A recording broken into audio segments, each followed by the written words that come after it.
poprzednim odcinku poznaliśmy kolor roku wybrany przez Instytut Pantone, a może raczej koral roku, ponieważ są to barwy rafy koralowej. W tym odcinku poznamy inne kolory, które według pozostałych dużych graczy na rynku będą królować w roku 2019. Zobaczmy, co nas czeka.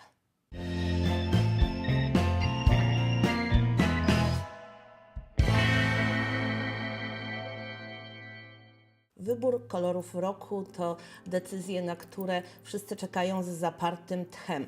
Tegoroczne barwy mają jeden wspólny klucz. To w dużej mierze powrót do natury, to powrót do duchowości, to ukojenie, to czerpanie inspiracji z przyrody. Ale zanim poznamy barwy roku 2019, proszę zasubskrybujcie kanał tak, żeby ten temat oraz inne zawsze już zgłębiać i poznawać razem.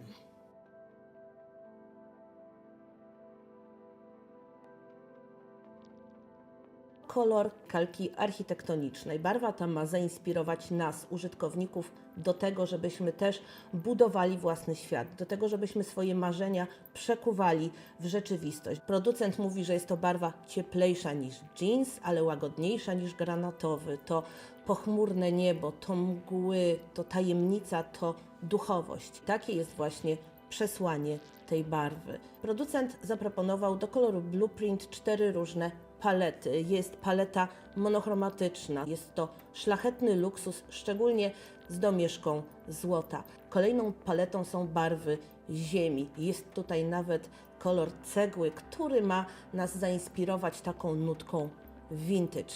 Kolejną barwą są pastele. To kojenie zmysłów, to takie ukołysanie nas do spokojnego życia. Jest tutaj i liliowy, i brzoskwinia. Ta paleta to łagodność.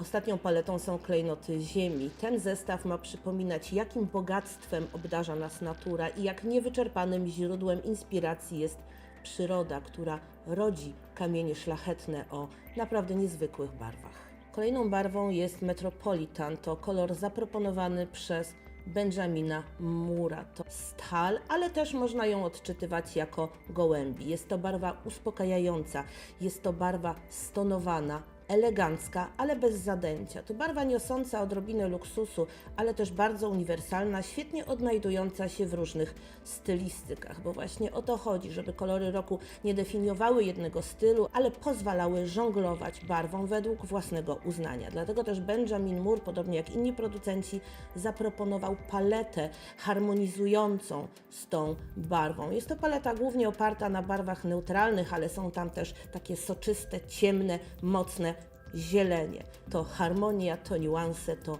niewymuszona lekkość.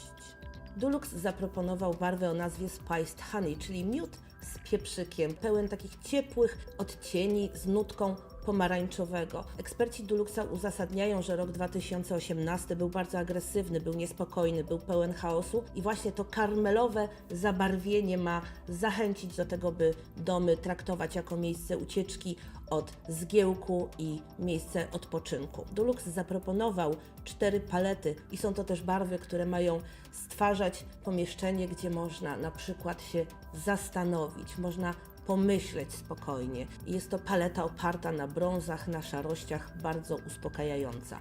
Kolejną jest paleta tworząca miejsce, gdzie można marzyć. Jest tam i karmel, i lila, czyli takie kolory, które uspokajają umysł i możemy odpłynąć do krainy marzeń.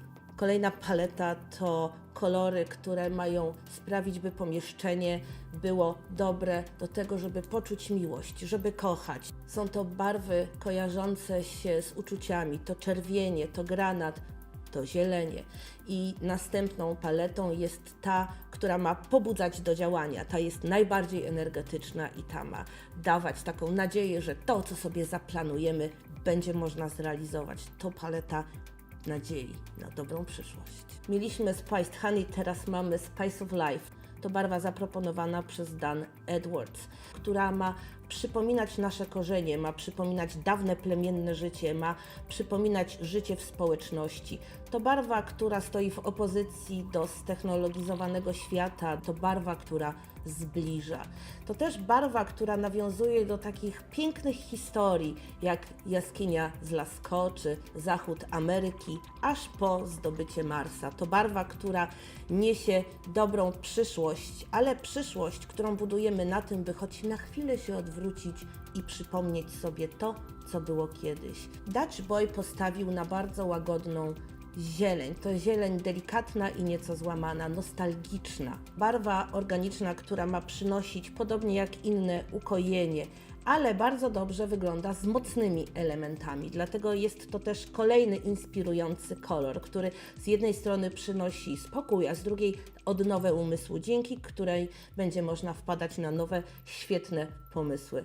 I tutaj także towarzyszą jej palety. Pierwsza z nich to Studio. To jest właśnie ta, która ma jednoczyć ludzi, która ma przynosić radość. Radość z bycia razem, radość z życia. Kolejna to Sanctuary, czyli sanktuarium. Jest to paleta, która ma przynieść spokój, miejsce do wytchnienia, miejsce do refleksji, miejsce do odpoczynku. I kolejną jest domostwo. To życie proste, to powrót do rzemiosła, to powrót do prostych technik, do prostego, dobrego życia.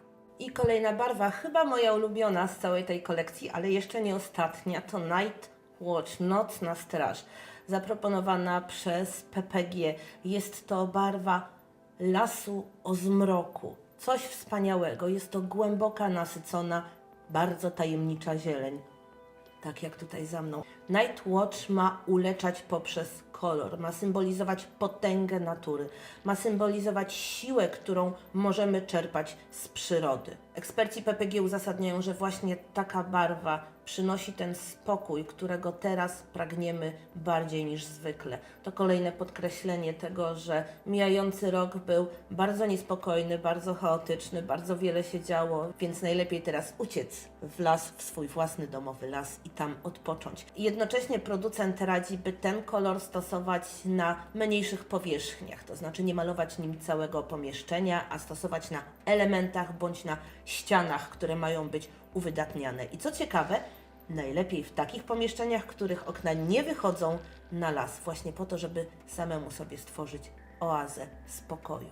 I ostatni w tym zestawieniu, ale nie najgorszy, bo ujęłam rzecz alfabetycznie, jest Sherwin Williams i jego Cavern Clay, czyli kolor gliny z jaskiń, z kanionów, bo też ta barwa ma nieść taką opowieść o Nowym Meksyku, o Teksasie, o Arizonie, to spalone słońcem pustynie, to jaskinie, to kaniony, to wolność, którą znają chyba tylko ci, którzy przejechali się autostradą 6.6 bądź byli kiedyś kowbojem. To jest opowieść o dawnych czasach, które galopem wracają, ponieważ według Sherwin Williams rok 2019 będzie bardzo dużym powrotem lat 70., ale z takim nowoczesnym twistem. Ma być to barwa nawiązująca właśnie do tej estetyki, ale jednocześnie niosąca bardzo dużo inspiracji, właśnie też nawiązująca do rękodzieła, nawiązująca do prostoty, do zachodzącego słońca, do odpoczynku, do takich wspaniałych chwil, które kojarzą się z wakacjami. Barwy roku 2019, niezależnie kto je wybrał, mają jeden wspólny klucz. To dobre, proste, bezpieczne życie, to oddech, to spokój, to uduchowienie, jednocześnie dbanie o przyrodę, pamiętanie o tym, że naturę trzeba chronić, bo jeśli tego nie zrobimy, niedługo takie widoki jak ten za mną znikną na zawsze. I producenci przypominają o najważniejszych wartościach i ja myślę, że to jest bardzo dobry kierunek, ponieważ kolory te są piękne, uniwersalne i ponadczasowe. A przecież właśnie o to chodzi, żeby te idee nie zniknęły za rok.